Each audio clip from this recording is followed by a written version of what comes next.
Bienvenidos a Norte Político, el podcast donde conocemos la trayectoria de los personajes de la vida pública, del Estado y del país para descubrir su brújula política. Y en este episodio nos acompaña Miguel Rix. Emanuel, pues todo un gusto poder venir a platicar contigo, a toda la gente que te sigue, a toda esta gran audiencia que tienes en Norte Político, en poco tiempo que ha generado y levantado polvadera en el ámbito político, valga la redundancia. Gracias por invitarme, encantado de venir a platicar y de exponer mi punto de vista. Muchas gracias, Miguel. Este es un espacio plural donde escuchamos y conocemos la trayectoria de todos, y Chihuahua ha tenido muchos cambios en la vida política y se han desarrollado muchos jóvenes que han trabajado en la política, y indudablemente eres un joven que viene trabajando de años atrás, llegaste a cargos públicos desde muy joven, pero vayamos al principio. ¿Cómo empezaste dentro de la política? Emanuel, yo empecé a entender la vida política de México allá por el año 82, 86, porque entonces mi mamá participaba en estas manifestaciones que el PAN convocaba, marcando firmemente esta lucha por la democracia, este respeto al voto, cuando entonces las urnas no eran transparentes, eran unas cajas así como de zapatos, cuando no había una credencial de elector, cuando el INE o el IFE no existía, cuando se exigía al gobierno federal que existiera un árbitro para llevar a cabo la elección. Entonces yo participaba con mi mamá en estos plantones, meeting, pega de engomados. De ahí empecé yo, caray, pues algo exige México. Por supuesto que yo a esa edad, 8 años, 10 años, no entendía el término democracia, no tenía el término, el respeto al voto, la libertad de expresión. Por supuesto que no lo entendía, pero bueno, de ahí se genera una conciencia en donde digo, México está viviendo un problema. Yo soy un niño que siento, a través de la expresión de mi mamá y de mis abuelos y de mis tíos, que algo necesitamos. Total, crecí y me involucré en la planilla de la prepa, ¿no? En La Salle, Sí. y ganamos la planilla rosa. Rectitud, organización, servicio, amistad, era el significado de rosa. Luego fui presidente del Consejo Estudiantil en la URN a los 18 años. Fui militante, miembro activo del PAN en 1994, teniendo mi primer participación activa con mayor de edad, con mi credencial de elector, ya siendo representante de casilla. ¿Cómo fue ese proceso de, a los 18 años, tomar la decisión ya de ingresar al PAN? No fue tan complicado, porque entonces había dos corrientes políticas. El PRI, que su doctrina se basa en esta justicia, ¿no? Y en el PAN, en donde su doctrina se basa en el bien común. Había dos corrientes nada más. Entonces dije, bueno, antes de exigir justicia social, ¿por qué no ver por el bien común? ¿Verdad? Así es. Y ahí es cuando yo me defino a ser panista. Además, es una doctrina muy bonita, la del PAN, ¿no? ¿Sentías ese arraigo también por parte de tu familia, de sentir que tu mamá había tenido una lucha dentro del PAN? Chihuahua había tenido muchos cambios por los 90s, 80s, de mucha lucha junto con el PAN, estaba creciendo. De hecho, es uno de los grandes bastiones del PAN en México. ¿Sentías ese arraigo? ¿Te gustaba hacer oposición en ese entonces? Bueno, pues es que yo era un niño cuando se atravesó el verano caliente del 86. Era realmente un verano muy caluroso. Una sequía brutal en el desierto, y ahí fue donde, pues, no te puedo decir que participé activamente en política, un niño de 11 años, pero sí saber, ya te digo, algo está pasando. Yo me acuerdo perfectamente haber acompañado a mi mamá aquella ocasión cuando el entonces secretario de Gobernación, Manuel Barlet Díaz, vino aquí a Chihuahua. Y se manifestaron una gran cantidad de personas, sobre todo mujeres con cacerolas pegándole, ¿verdad? con la cuchara. Así es. Entonces yo dije, órale, esta es la manera de llevar a cabo una manifestación fuerte, de plantarse con toda convicción, pero de manera pacífica. Bueno, ahí es cuando yo inicié con este sentimiento político. Y cuando ingresas al PAN, hiciste todo este proceso de exámenes, de que tienes que ir a un curso, ¿existía ya esa forma de pertenecer? Bueno, entonces no existía no existía el examen, sí existía un curso y pues debías de contar con el aval de al menos 3 militantes miembros activos, que eran tus padrinos, como quien dice, ¿no? Así es.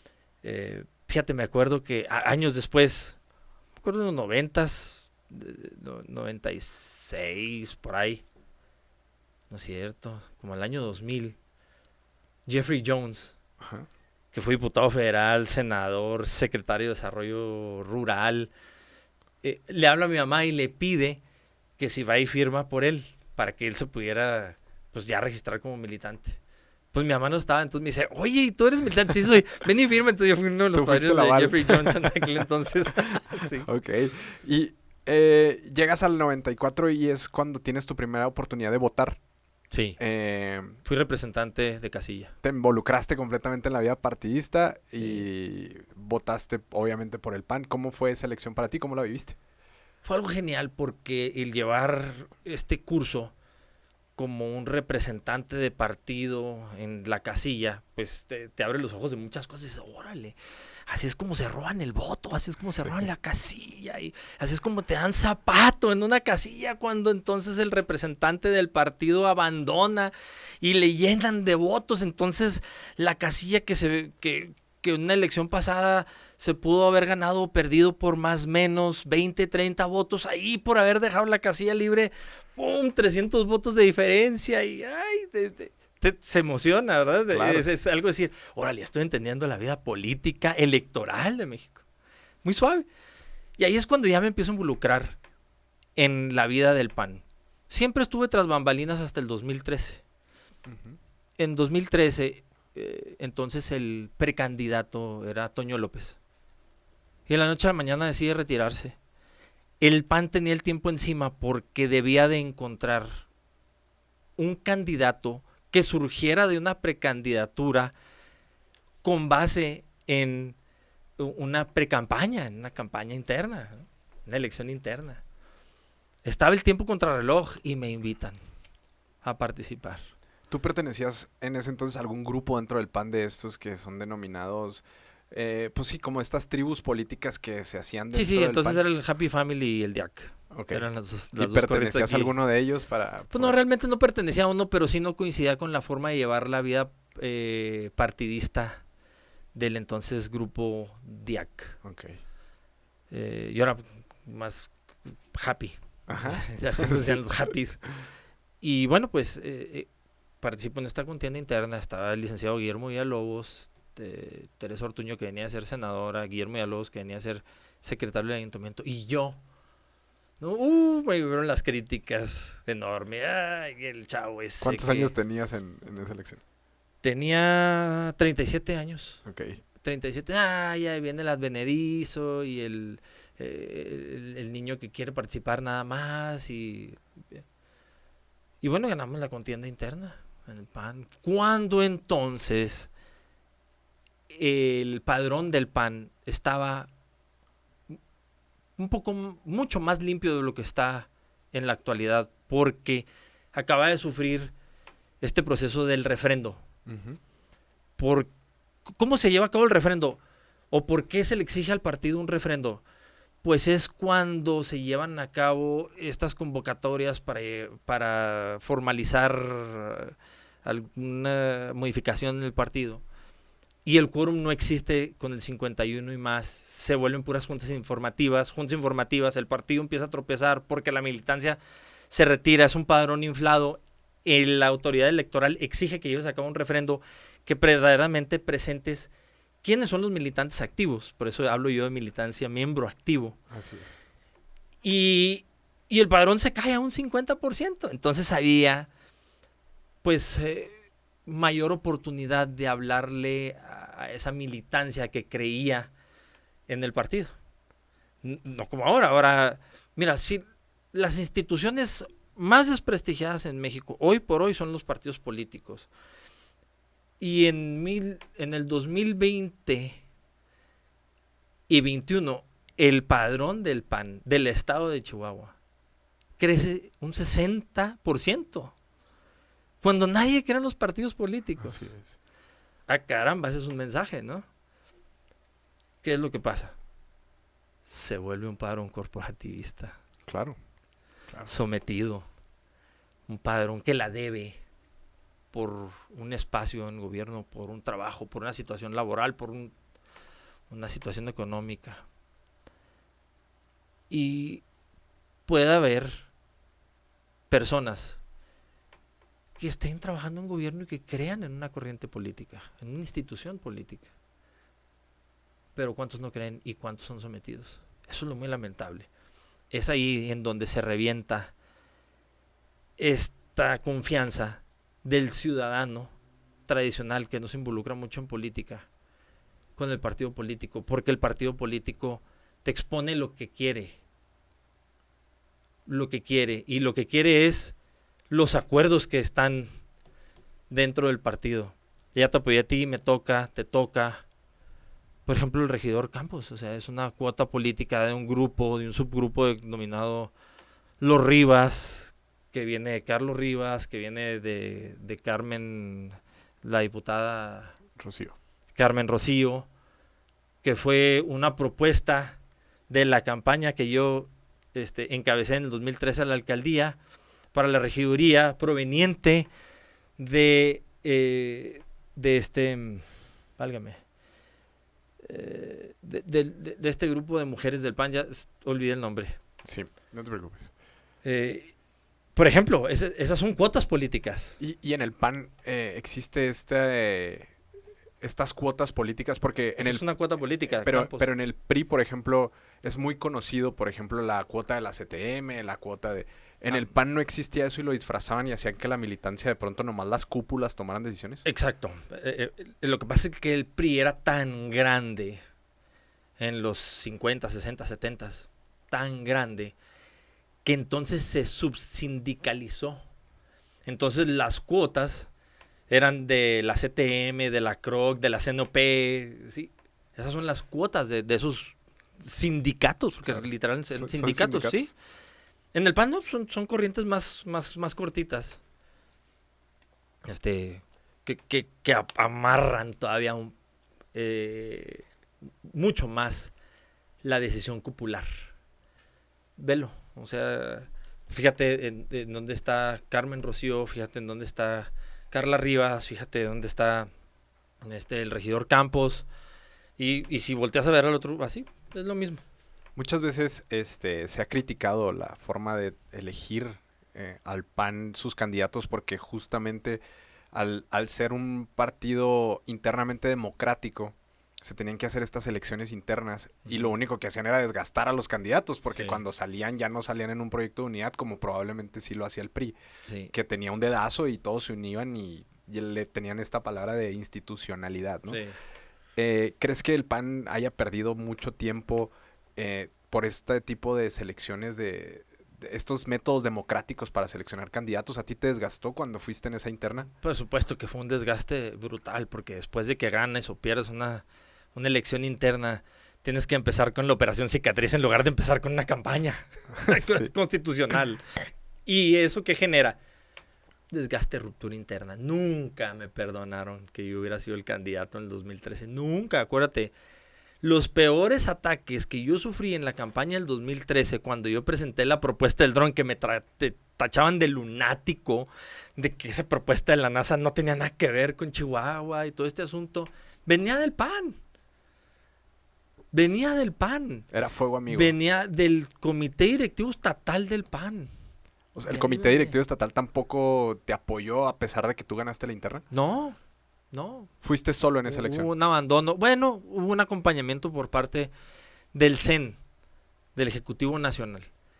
Pero el estatal no. Yo me acuerdo, una ocasión mandaron dinero para mi campaña y al momento me hablaron del Ejecutivo Nacional, ya está el dinero y ve por él. Obviamente tienes que pagar cuentas inmediatamente. Y me topo con la sorpresa de que no, ya el 50% es para ti, lo otro lo mandamos a Juárez. ¿Pero por qué? Si aquí vendía etiquetado. No, bueno, de a tiro por viaje. Claro. ¿Y cómo viviste esa campaña? ¿Te tenías que estar cuidando la espalda internamente o la viviste hacia afuera de una manera? Porque aparte fue un momento en el que sales a una campaña sin haber, digamos, me imagino que has participado en otras de manera activa, pero no como candidato. Así. Y ahora participar de repente en una campaña con la militancia, digamos, atrás atacando, más aparte el rival que por naturaleza te tiene que atacar. ¿Cómo viviste esa campaña? Ay, fue muy duro, fue un aprendizaje, como si fuera un fakir, ¿no? Sí, de veras. Bueno, pues, ¿en dónde me metí? Paz, ¿no? Latigazo tras latigazo. Porque tú lo expresaste muy bien, Emanuel. Los embates que había que resistir de afuera y de adentro. Fíjate, entonces estaban inaugurando el Vivebús. El gobernador Duarte en campaña. Entonces el gobernador Duarte en campaña saca 15 días gratis del Vivebús. De norte a sur. Sí. Hasta la feria de Santa Sí. Rita. Téngale. ¿Tú crees que no pega eso? Claro. Aumento a todo, a todo el cuerpo laboral de gobierno del estado del 5% retroactivo desde enero.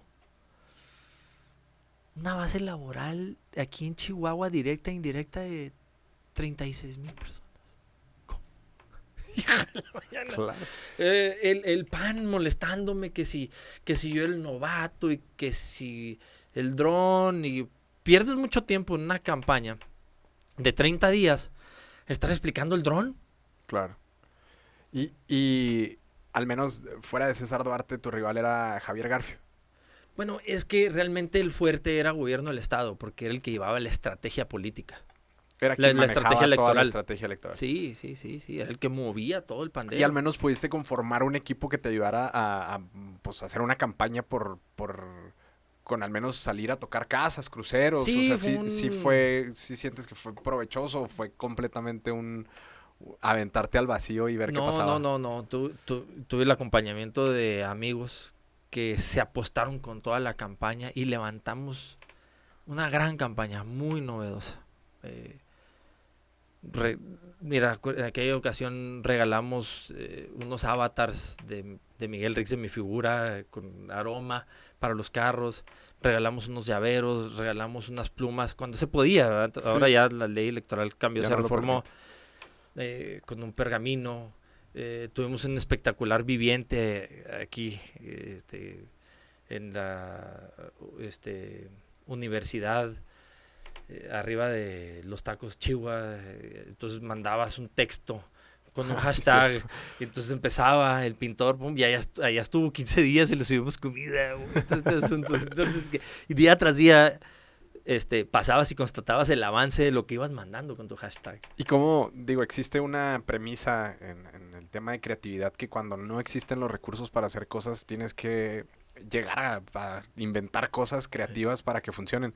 ¿Quién fue el cerebro detrás de eso? ¿Fuiste tú mismo o fue tu equipo de campaña que de repente dijeron, no tenemos al partido como que nos pueda apoyar, solamente la dirigencia nacional, no tenemos, tenemos un rival enfrente que es gobierno del estado y todo su aparato? Sí. ¿Cómo nace esa campaña tan creativa? Fue un gran equipo de jóvenes con mucha chispa que logró encender esta inquietud de que se estaba presentando una cara joven, una cara fresca, que simple y sencillamente tenía todas las ganas de modificar la vida del municipio de Chihuahua.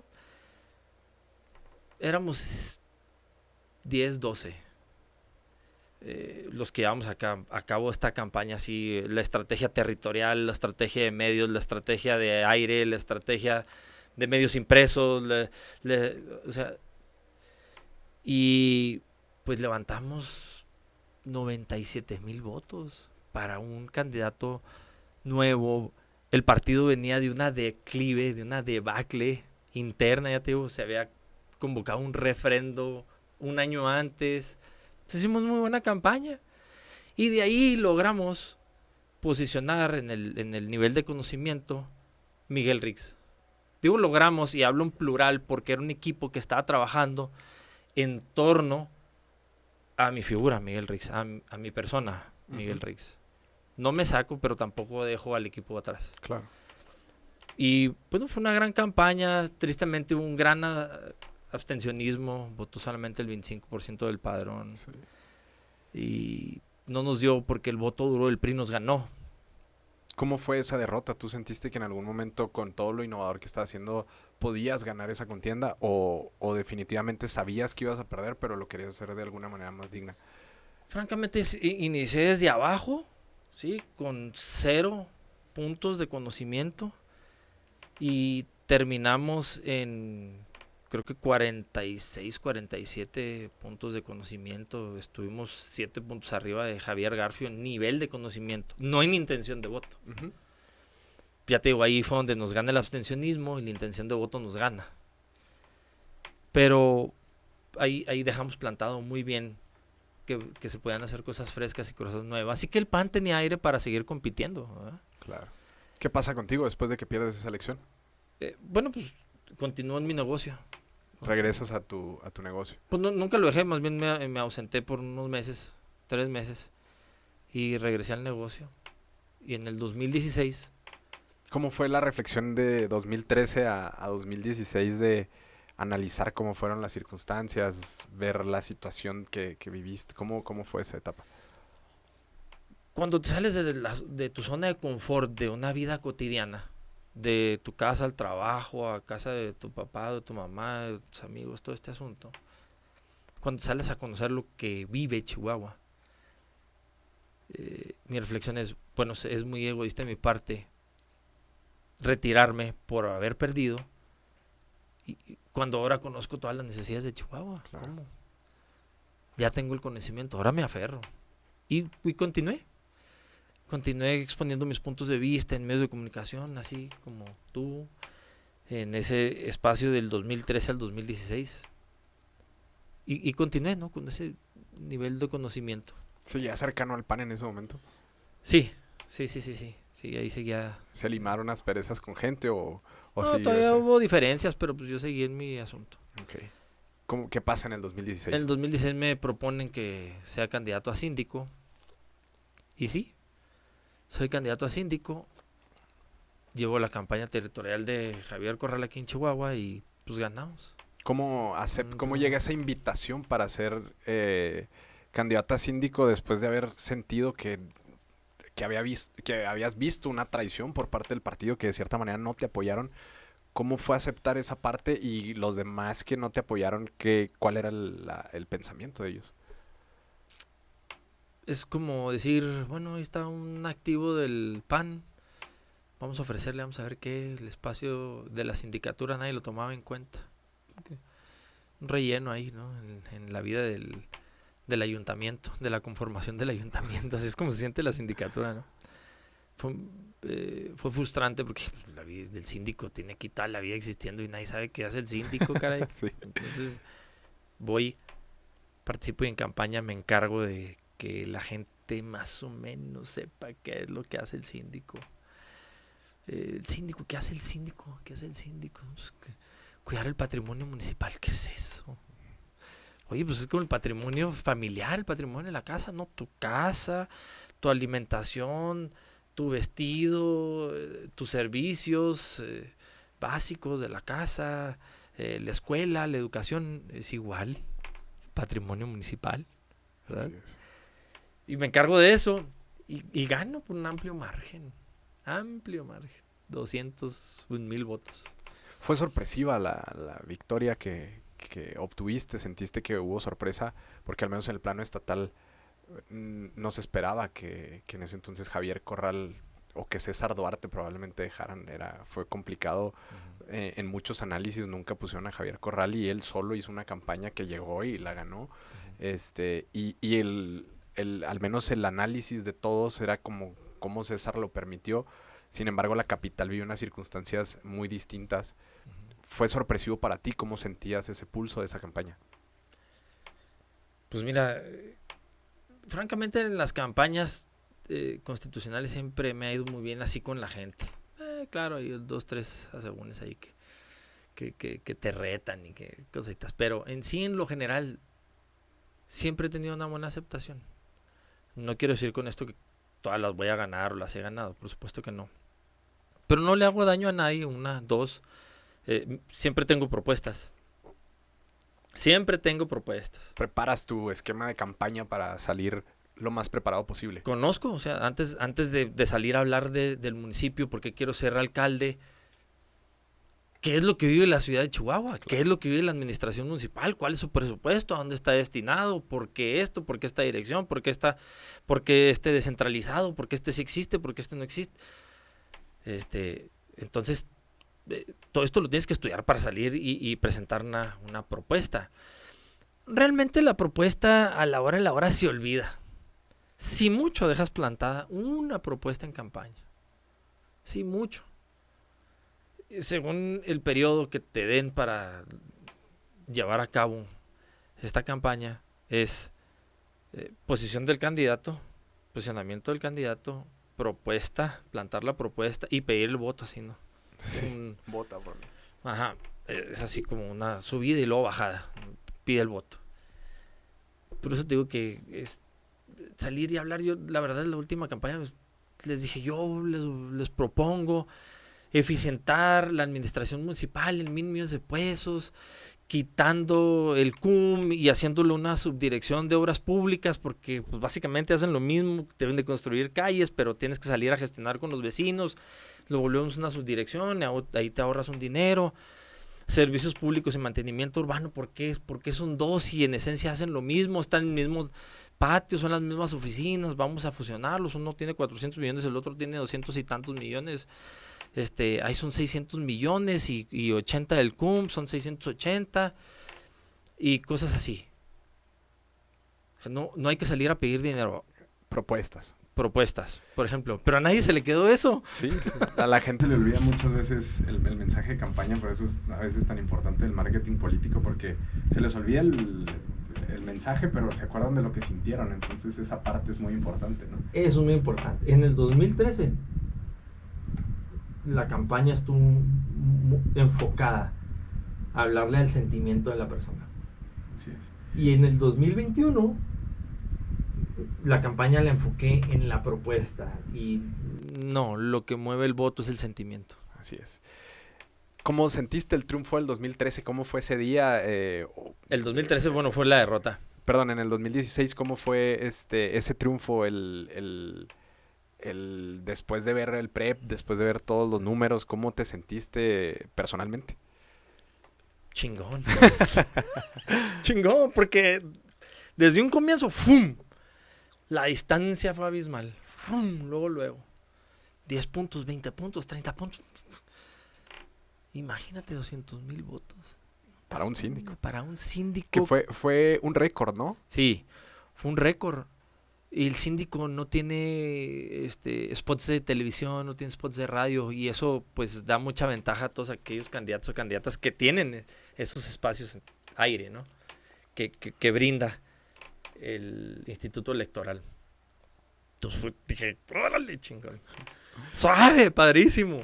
Cuando llegas a la sindicatura, ¿cómo fue? ¿Sabías? Digo, tenías entendido que hacía un síndico, todo, pero luego llegas y también, justo ahorita lo mencionabas, el síndico había sido de cierta manera muy gris, muy complaciente con los presidentes municipales. Tú llegas y dices, a ver, vamos a poner orden. ¿Cómo fue esa parte? Bueno, fueron momentos muy complicados porque cuida el institucionalismo del partido y que esto y que aquello. Espérate. Está bien. Yo provengo de un partido, pero el voto se lo debo al ciudadano. Entonces, mi respuesta y mi compromiso está con el ciudadano. Antes de ser PAN, PRI, PRD, MC, Morena, antes de ser eso, eres chihuahuense, eres mexicano. Entonces, le debes ese encargo al ciudadano que votó por ti. Y eso fue lo que hice. Luego en mis informes trimestrales, que es como lo demanda el código municipal. Luego, una auditoría a gobernación. A ver, ¿dónde está el licor que ha recogido? ¿Dónde está?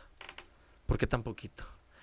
Te En- llevaba sorpresas de repente de cosas así que no te esperabas y como, o sea, sí, por supuesto. porque eso pasa muy de vista ahora para los ciudadanos, o sea, realmente, ese, por ejemplo, ese tipo de planteamientos de si decomisaste alcohol, ¿dónde está? Ahorita actualmente yo creo que los ciudadanos no saben dónde está. Entonces, también en el primer informe, me estoy acordando, señalé la renta de maquinaria pesada para el relleno sanitario.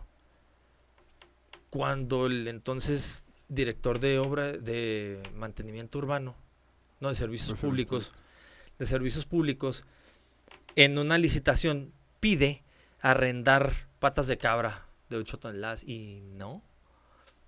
Voy, después de que se lleva a cabo el proceso licitatorio, se da el fallo, voy al relleno sanitario. Yo voy al relleno sanitario, me meto a la celda. ¿Dónde están las patas de cabra? Había una. No, es que están los de 8. No. La pata de cabra, ¿en dónde está? No hace el mismo trabajo un D8 que una pata de cabra. No aplasta igual. No hace el mismo trabajo. ¿En dónde está? Y de ahí empezó la fricción. De ahí empezó. Y el síndico, ¿qué le importa y qué se mete y qué vas a ver? Pues la sindicatura tiene un cuerpo de asesores. Empezando, tuviste roces con... Empezando, luego el primer informe trimestral. Luego. ¿Qué fue lo más sorprendente que encontraste que tú dices, o sea, que pudiera parecer hasta inverosímil de cosas que los ciudadanos no se dan cuenta y que tú investigaste y que era como algo pues tan evidente, tan complicado? El videowall. ¿Cómo El fue eso? videowall, luego que todo se adquirió en un modelo de adjudicación directa, porque la ley de adjudicaciones, arrendamiento y servicios de obra pública permite que todo aquello que se adquiera en torno a materia de seguridad puede ser llevado por el proceso de adjudicación directa. No así es lo correcto de hacer. Ok. Una cosa es lo que la ley te permite y otra cosa es el compromiso que tienes con la sociedad. ¿Por qué vas a comprar botes de agua, una mesa, un micrófono para la Dirección de Seguridad Pública si realmente, ¿qué tiene que ver una mesa en materia de seguridad? O sea, si es para un plan de estrategia, ok, pero si es para la vida interna administrativa, ¿por qué lo vas a adquirir Así es. por el método de adjudicación directa? Entonces, se llevó a cabo la adjudicación del videowall. ¿Qué era básicamente? Es el centro de mando Ok. del programa Escudo Chihuahua, el PECO que tanto Ajá. presumen y que supuestamente llega esta tecnología para mejorar los índices delictivos y no es cierto. No es cierto. Sí hay una infraestructura tecnológica, pero no es cierto que eso hace que baje el índice de delincuencia en la ciudad ni en el estado. La copia del PQ Ujú. en su primera, segunda y tercera fase, y creo que ya van para la cuarta fase, es una copia ampliada de Centinela. Es exactamente lo mismo. 900 millones de pesos en adjudicación directa en torno a seguridad en el 2018. 18, sí. 17, perdón, 17. Sí. 17 es igual Torre Centinela, 4.200 millones de pesos en adjudicación directa. ¿Cómo fue ese enfrentamiento cuando esperaban a un síndico como normalmente lo hacía, que era, pues, era un acompañante del presidente, todo lo palomea, no revisa de cierta manera las cosas? ¿Cómo fue ese enfrentamiento ya directamente con el ayuntamiento? Padrísimo, porque eso es algo genuino. Sin querer y queriendo, le di autenticidad a la vida administrativa del municipio. Porque hay un contrapeso. Así es. Porque la primera acción que llevé a cabo, tomando protesta como síndico, es sentarme del otro lado de donde se sitúa el alcalde o la alcaldesa. Porque se ve muy mal que estén en cabildo sentados uno enseguida del otro y los estén secreteando ahí. Pues a ver, las cosas que le tenga que señalar el síndico al alcalde o alcaldesa tienen que ser abiertas y de frente. Así como estamos tú y yo Claro. aquí. Así nos sentábamos. Que el síndico ya empezó de revoltoso. No, a ver. Es que no está señalado por un modelo protocolario de situar a los integrantes del cabildo. ¿Por qué me voy a sentar así? Claro. Tampoco voy a andar moviendo espacios cada lunes y martes o cada semana que se llevaran a cabo las sesiones en cabildo, del ayuntamiento en cabildo. ¿Por qué? Entonces yo me senté del otro lado de la mesa y así derecho las decía. Y todo el mundo te voltea a ver como, ¿por qué el síndico está allá? O... ¿Qué trae o qué? ¿Y hubo regidores en ese cabildo que te apoyaran que no fueran precisamente el PAN? Digo, Sí, imagino que se sumaron todos, ¿no?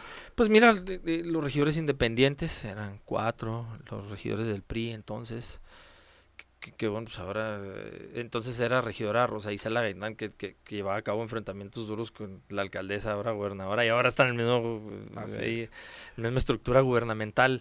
Entonces apoyaban, ¿verdad?, las mociones que yo llevaba con mis participaciones en cabildo. ¿Cómo cierras ese ciclo de la sindicatura? ¿Cómo fue? Porque ese proceso fue de 2 años, ¿no? Sí, fue 2 años. Bueno, menos, para mí fue menos porque pedí licencia para irme de candidato a diputado federal. ¿Cómo tenías la oportunidad de ser reelecto? Sí. Evidentemente no había condiciones para que fueras... ¿Cómo tomas la decisión de buscar una alternativa para ser diputado federal? Lo expuse en el partido. A ver, aquí hay un rompimiento y fuertes discusiones en la vida del municipio de Chihuahua. No tiene caso seguir con esto. La institucionalidad se va a reventar. Entonces más vale que pongamos distancia de por medio. Y levanto la mano para ser candidato a diputado federal y se me dio la oportunidad. Se me dio la oportunidad porque a la hora hubo un reajuste con el tema de paridad y se vino para hombre y en ese momento yo tenía un alto nivel de conocimiento para presentarme en una campaña electoral y llevar alguna ventaja. Claro. Comparativa, no absoluta. Y bueno, sí, me dan la oportunidad, gano también como diputado federal, obtengo también un chorro de votos, me dieron la confianza. ¿Cómo fue esa campaña? ¿Ya tenías, digo, me queda claro que estudiabas un montón cada cargo al que aspirabas? Sí. ¿Conocías el territorio, organizabas tu campaña? Entiendo que eres un hombre bastante organizado para ese tipo de cosas. Sí. ¿Cómo planeaste esa campaña? Porque de cierta manera también iba a haber en el partido quien no estuviera tan de acuerdo por la forma en la que trabajaste en la sindicatura, ¿no? Pues fíjate que en el municipio les convenía que yo me fuera porque dijeron, va a estar dejando aquí el síndico, Miguel Rix, por un lado. Por otro lado, están ya muy acomodados aquí los diputados y diputadas locales en su reelección. Entonces, como que no les llamó mucha la atención voltear a ver el ámbito federal. Y yo dije, fui criticado también porque dijeron, no tienes experiencia legislativa. Nunca has sido regidor, nunca has sido diputado federal. ¿Cómo vas a llegar a ser diputado federal? ¿Cómo? Bueno, pues fue una campaña físicamente muy desgastante porque duró 90 días. Di 2 vueltas, bueno, 1 vuelta y media, poquito más al distrito, 90 días. Lo puedo decir con seguridad porque ya conocía yo de previas 2 campañas municipales el distrito 6 federal. Y pues fue una campaña también muy fructífera. Obtuvimos 100,000 votos, más de 100,000 votos, 101,000 votos. Fui de los 5 diputados más votados del país. Y sorpresa, ¿no? Entonces ahora con más ganas tenía que enfrentarme a la nueva banda arrolladora denominada la 4T. Sí, cambió el rol de observación hacia la 4T. ¿Y cómo fue el sentimiento? ¿Chingón también? Chingoncísimo, porque dices, diputado federal, cabrón, ¿en dónde estoy? Soy diputado federal. Bueno, me voy. Y mi propuesta de campaña era más recursos para Chihuahua. Estuvo buenísima esa porque cuando llego allá a San Lázaro y Morena arrasa en todas las comisiones, en todas tenía mayoría. ¿En dónde queda más recursos para Chihuahua? ¿En dónde queda rascarle más recursos para Chihuahua? ¿En nada? La ley de ingresos la arrollaron, ni preguntaron el presupuesto de egresos. Promovimos 1,700 reservas con sumada toda la posición, no hubo una sola que pasaran. ¿Cuáles más recursos para Chihuahua? ¿Cuál? Vino, en estos días vino el ingeniero Mario Mata. Sí. Y dice, no te quedaba más ahí, y fue muy bonito, porque éramos tan pocos los diputados del PAN, Sí. que no quedó otra más que unirnos. Sí. Sí. Y nos unimos tanto, luchando tanto por el Estado, Sí. que fue muy bonita esa parte. ¿Cómo Sí. lo viviste tú? ¿Cómo lo escribirías? Bueno, llevábamos a cabo unos enfrentamientos brutales, porque al menos yo fui a defender lo que en derecho le corresponde al Estado de Chihuahua, sobre todo a Juárez, que tanto aporta al PIB de México, que tanto lastima con sus altos índices de inseguridad. Yo fui a defender eso, a exigir eso. Entonces, Mario Mata, Ángeles Gutiérrez, Pati Terrazas, pues nos unimos y presentamos unas batallas campales ahí en tribuna, ¿no? Y fue muy, muy padre. Además, podíamos presentar nosotros de manera transparente, genuina, con mucha fuerza, porque no somos personas que debiéramos cargos, que trajéramos cola, que nos pisen. Entonces nunca hubo bájale en tribuna porque te vamos a perseguir. Porque pasa, ni te subas. Y se iban subiendo los diputados a las diputadas, y una llamada, un levantado de ceja, y se bajaban. Y nosotros nos subíamos, ¡pum!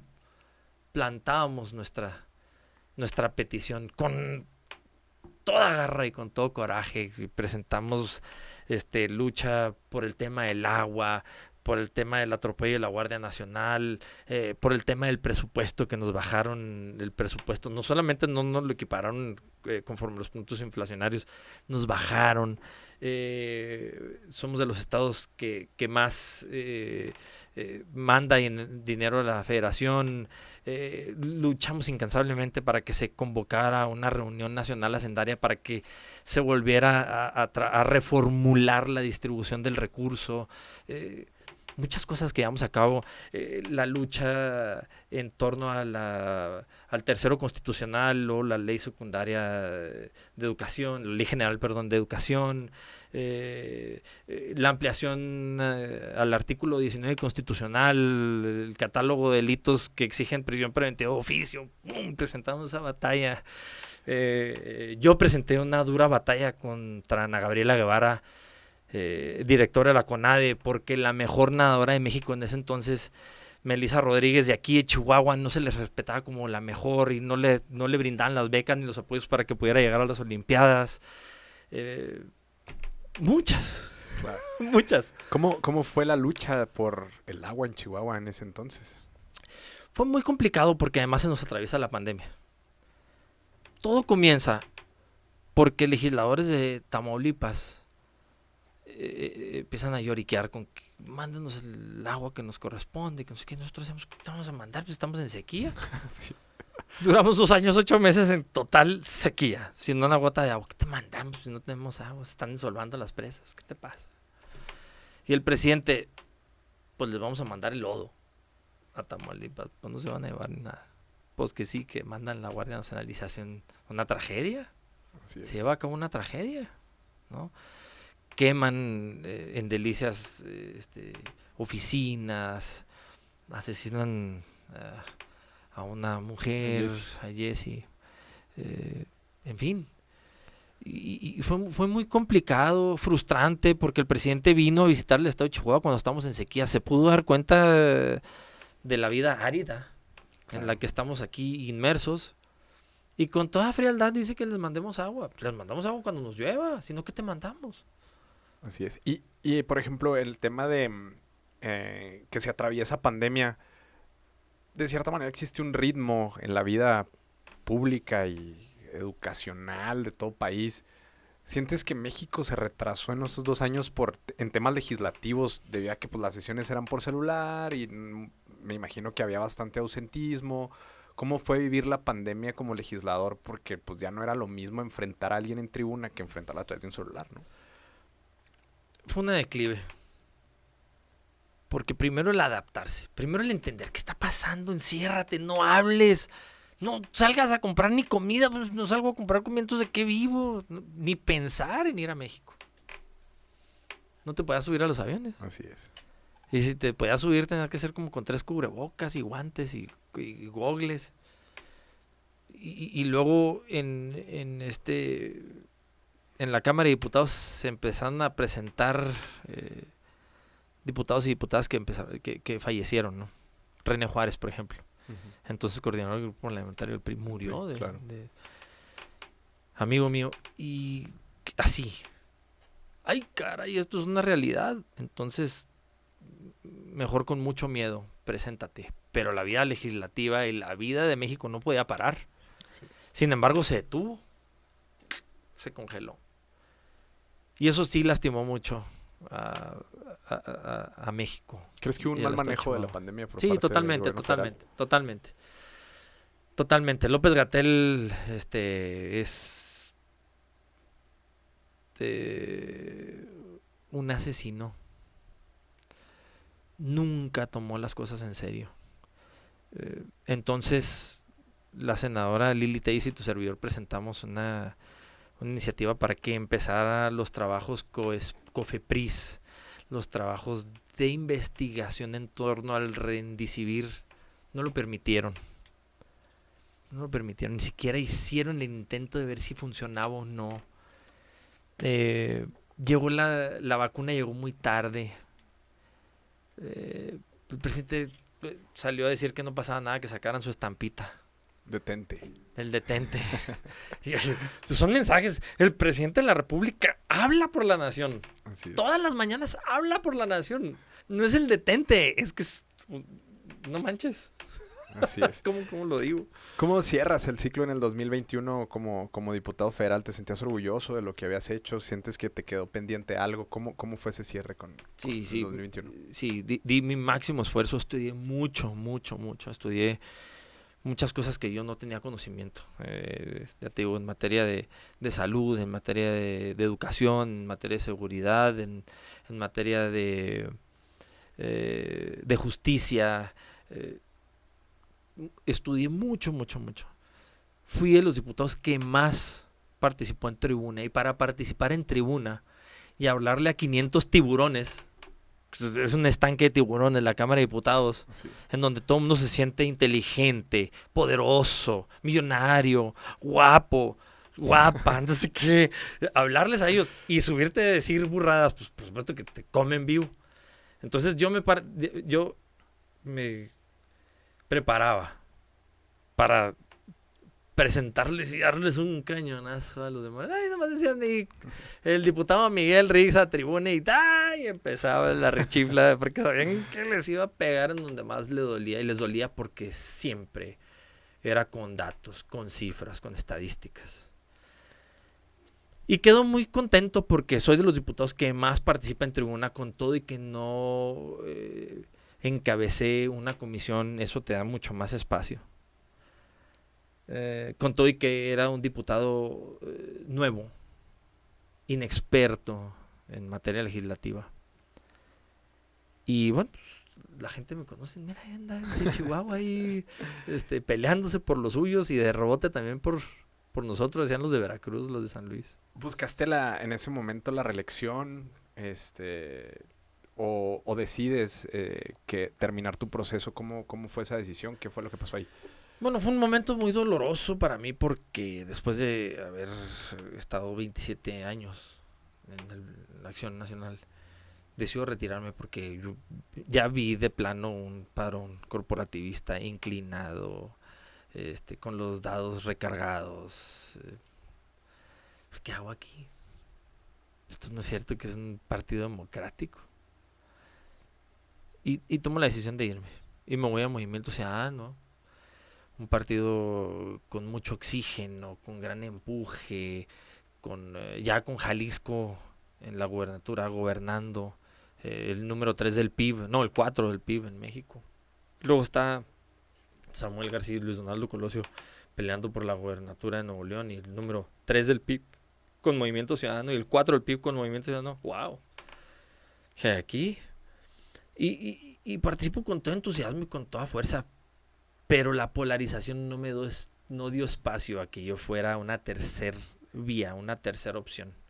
O votaban en contra del odio a Morena o votaron en contra del odio al PAN. O le tenían pavor a Morena u odiaban la historia del PAN y del PRI. Y dije, aquí me voy a atravesar por el medio y no pude. No encontré la fórmula.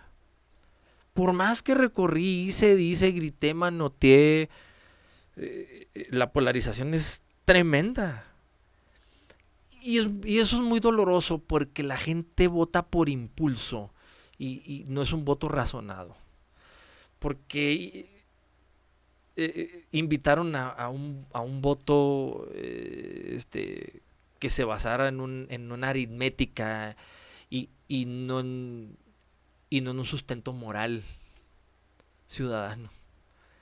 Va a ganar porque tiene más votos, pero ¿y las propuestas? No, las propuestas vienen sobrando. Entonces, sí se viene un proceso muy doloroso. Para mí, pierdo. Después de haber tenido 200, 100,000 votos, pierdo. Y obtengo 20,000 votos. ¡Ay, caray! ¿Qué es eso? ¿Cómo?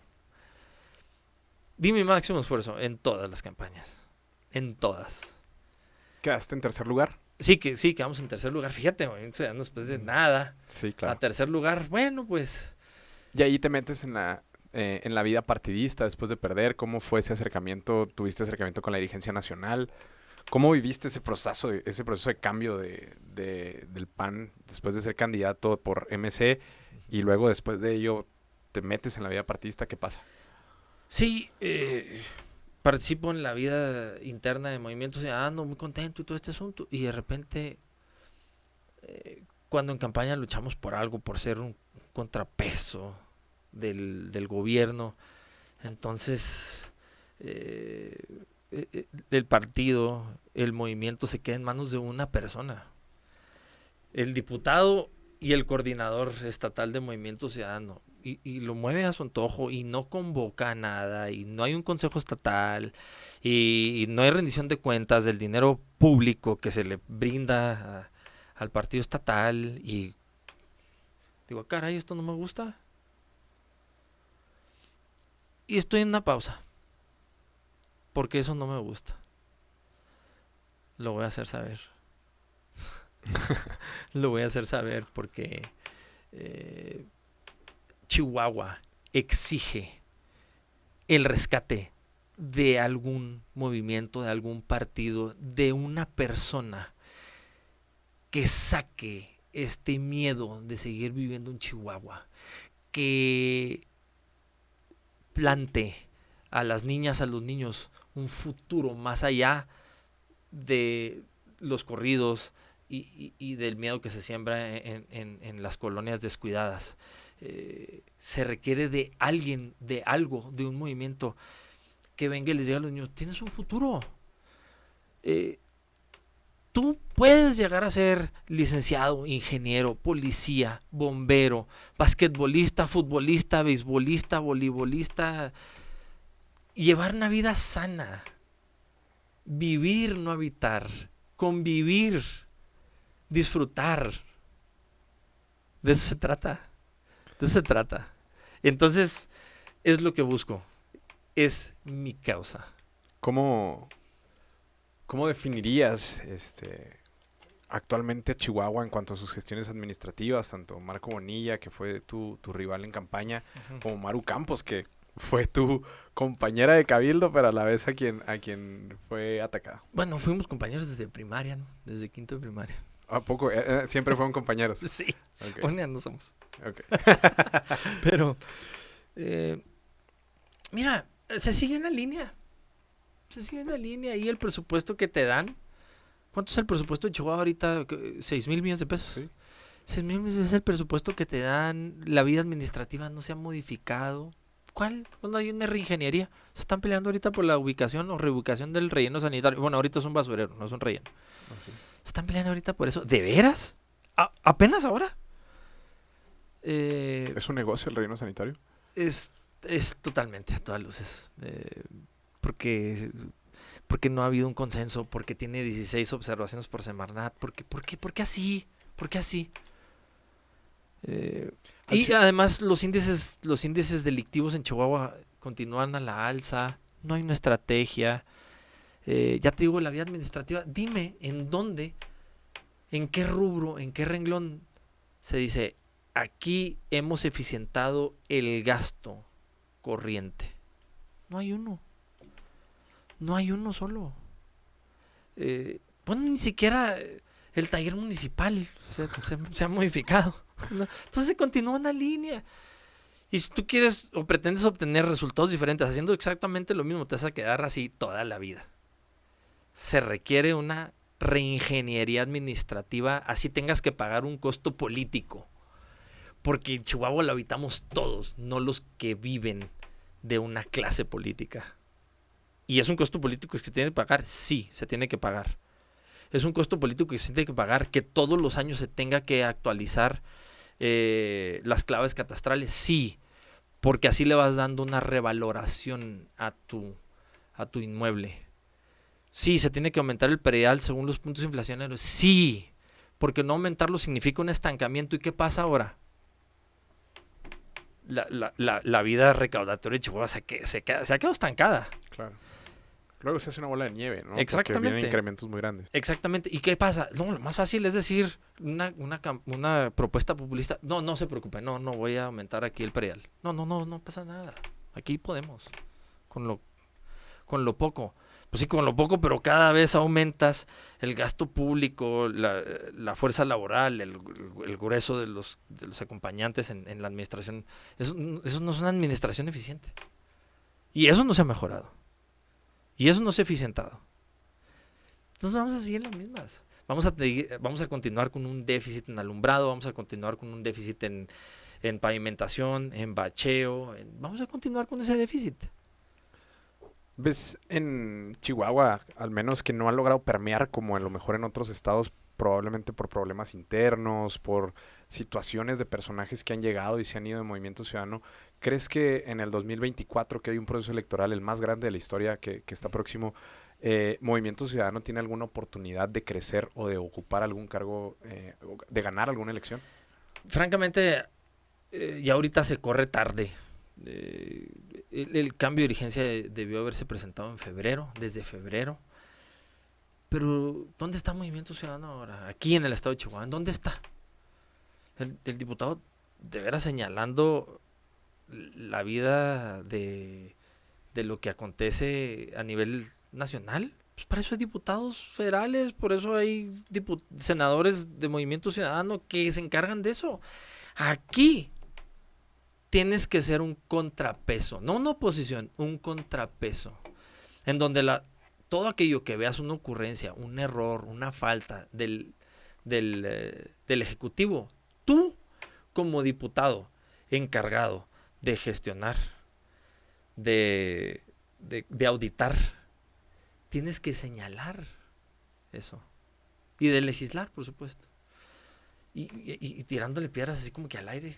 No, tampoco. Entonces, sí, Movimiento Ciudadano tiene que llevar a cabo una reestructura para poder presentar un brío, un oxígeno a la vida política electoral del estado de Chihuahua, atravesándose una gran polarización que yo no había visto, pues yo creo que en mi vida, porque en el 86 sí eran unos contra otros, pero no era el odio unos contra otros. Sí.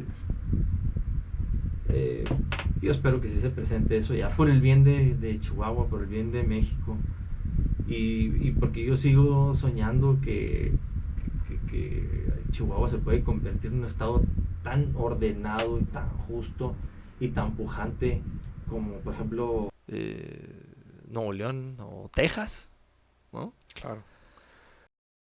Sobre todo que son ejemplo vecino, ¿no? ¿Qué opinas de que Movimiento Ciudadano en las elecciones del 2023 aquí en Coahuila y en el Estado de México decidieron no presentar candidatos?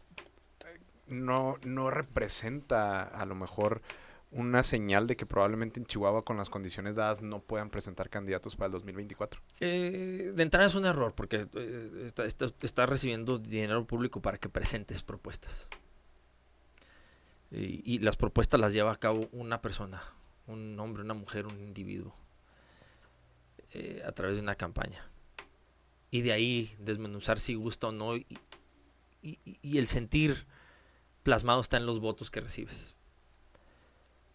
No me gustó esa estrategia a mí. No me gustó.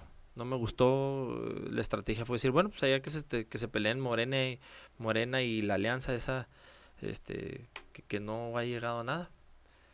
No ha llegado a nada porque perdieron el Estado de México, ganaron Coahuila, 3 millones de votos, ¿no? Nada. Así es. Y no me parece a mí esa estrategia. Hay que participar. Siempre en toda esta conversación te hemos visto con muchas convicciones, como un soñador, con bastante lógica política. ¿Podremos ver a Miguel Rix en el 2024 en alguna boleta? Ojalá. Ojalá, porque mi causa de participar en política la llevo en mi cabeza, la llevo en mi corazón.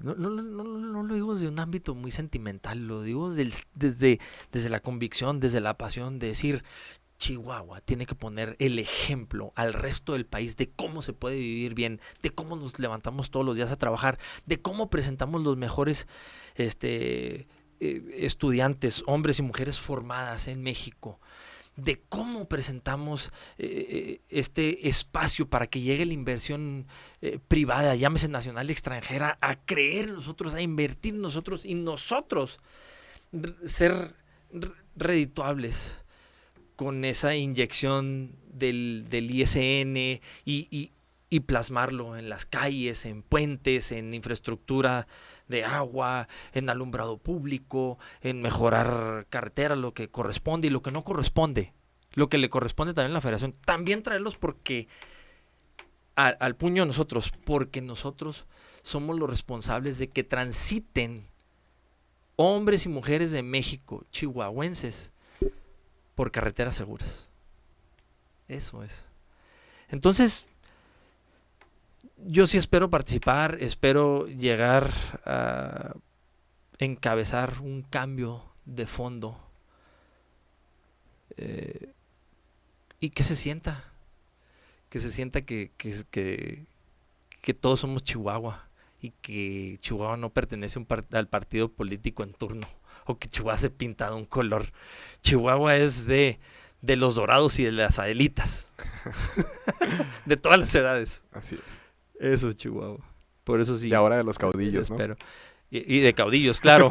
Pues estoy hablando de la época de la revolución, no sí, por claro. Dejar al lado de equipos, pero que caudillos, centauros, y todos los demás equipos, ¿cómo se llaman nuestros amigos? Apaches, acá del fútbol, rápido. El Savage. Savage.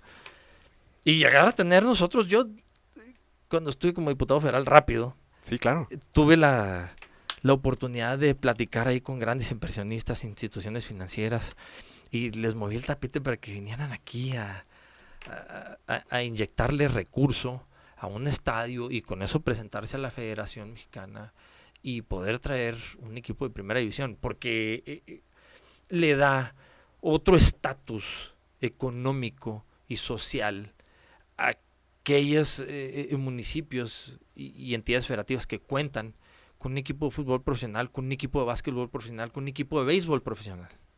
En serio, la derrama económica es grande. Y además de que pues motivas a la gente a que vaya y siga a su equipo y se entusiasme y el fanatismo y todo este asunto. Claro, que tenga una alternativa de entretenimiento también es importante, ¿no? Exactamente. ¿Qué ha despertado en Chihuahua esa parte, no? Tú eres deportista, sí. Muy buen deportista, destacado basquetbolista. Pues ¿qué opinas precisamente de estas inversiones privadas que se están haciendo para crecer en el deporte de Chihuahua? Mis respetos, porque lo han hecho con las uñas. Lo que hay ahorita, con las uñas. Todos los equipos profesionales que están aquí en Chihuahua, con las uñas lo han hecho. Mis respetos, mi reconocimiento. Y si yo estoy en la boleta, y si tengo el espacio para poderles apoyar, y engrandecer, y ensanchar, y robustecer esos proyectos profesionales, conmigo cuenten, van a estar. Y no digo que dinero del gasto público, no, yo me voy a encargar de traer los inversionistas. Muy bien. Con eso nos quedamos, Miguel. Muchas gracias por haber venido. ¿Cómo te podemos encontrar en redes sociales? Pues Miguel Rix está muy fácil. Miguel Rix 3 en Instagram, Miguel Rix en Facebook, Miguel Rix en Twitter. Es mi nombre. Así es. ¿Algo más que quieras decir para concluir? Agradecerte a ti, a mandar un gran saludo a la gran audiencia que tienes ya en poco tiempo. Y decirles que hay momentos complicados en la vida política. No los dejemos a un lado porque todo gira en torno a política pública, todo. Dice, a mí no me importa la política, todo gira en torno a política pública. No nos dejemos, levantemos la voz, hagamos valer lo que en justicia nos corresponde a nosotros chihuahuenses. Ánimo, Chihuahua. Muchas gracias. Y le recordamos visitar nuestro sitio web brújulapolítica.com y nuestras redes sociales como Brújula Política en Facebook, Twitter, YouTube, Instagram y TikTok. Ahí los esperamos y muchas gracias porque recuerden que en política es más importante tener una brújula que un reloj. Muchas gracias.